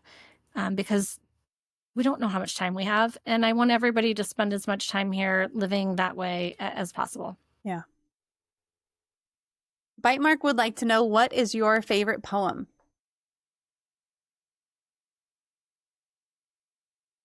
I don't remember if is it And Then I Rise by Maya Angelou. Oh, that's a good one. Still I Rise, Yeah. I think. Still I Rise. Yep.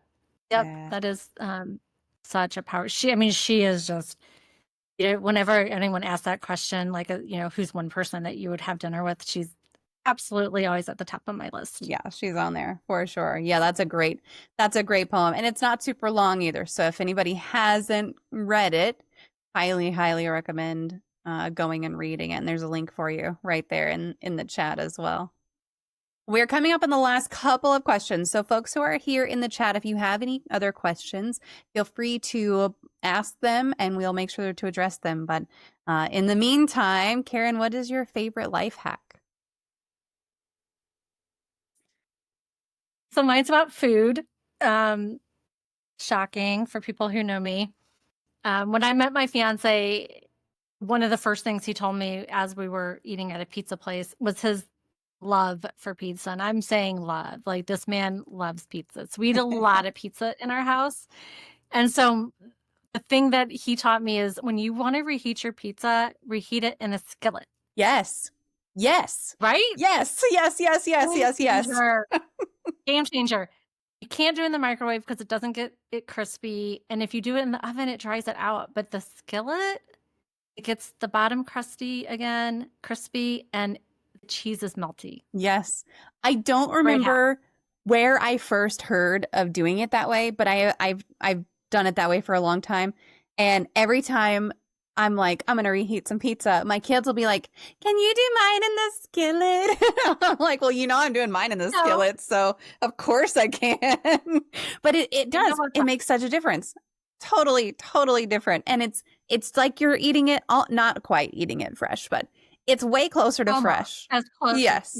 Yes. The closest you can get to fresh for sure. Yeah. The crust is not tough. It's not not chewy. Yeah, I love it that way. It's wonderful. I'm here for it.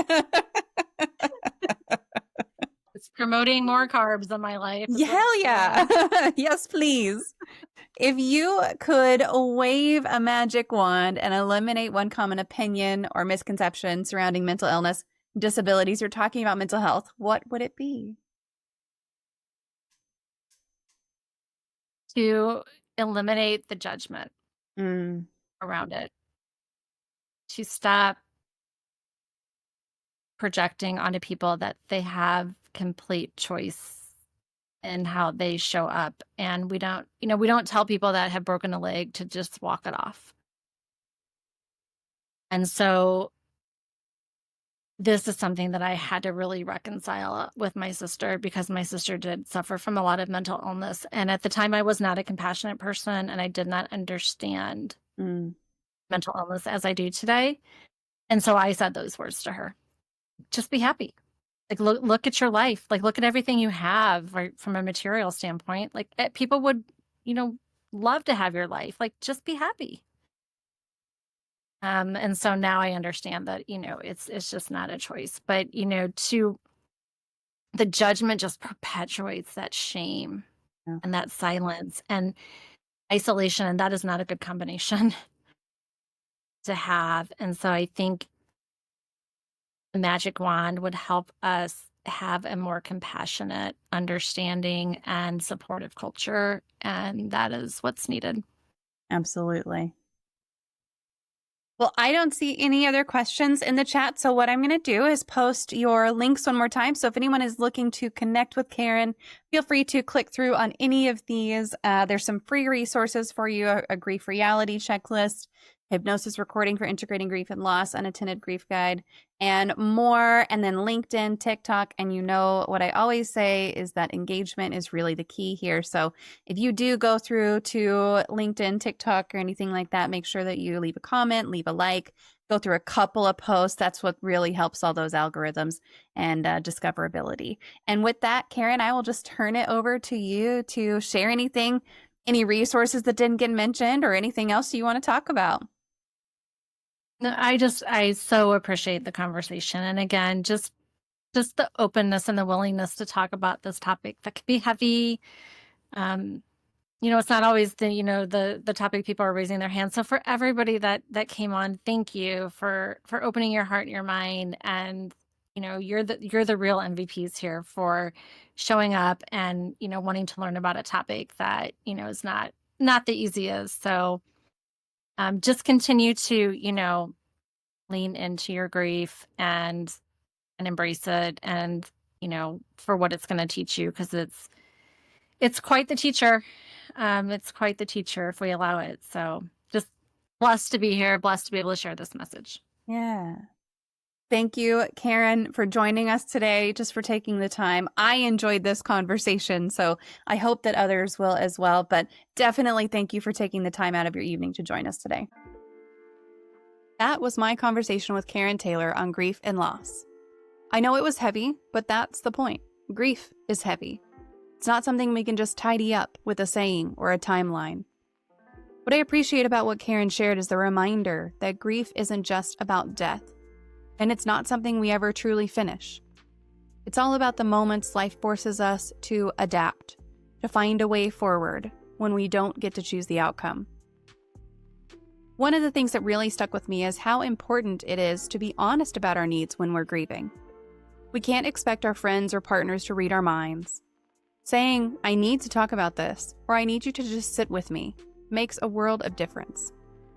And on the other side of that, when we're the person trying to support someone else, the best gift we can give is to keep showing up, not just at the funeral or the first week, but later when the silence gets loud. This isn't just about major losses either. Everyday life throws curveballs, whether it's the end of a relationship, a job that defined you, or even the realization that your childhood didn't give you what you needed. These are all forms of grief that deserve attention. Talking about them out loud, like Karen encourages us to do, helps take away the shame of feeling like we're too sensitive or still stuck. If today's episode spoke to you, please take a moment to like, subscribe, and leave a comment or a review for Even Tacos Fall Apart. That is how more people who are struggling or searching for hope can find the show. Share this episode with someone you think needs to hear it, because chances are you know somebody right now who's carrying their grief alone. And remember, even tacos fall apart and we still love them. So even if you're falling apart today, I still love you.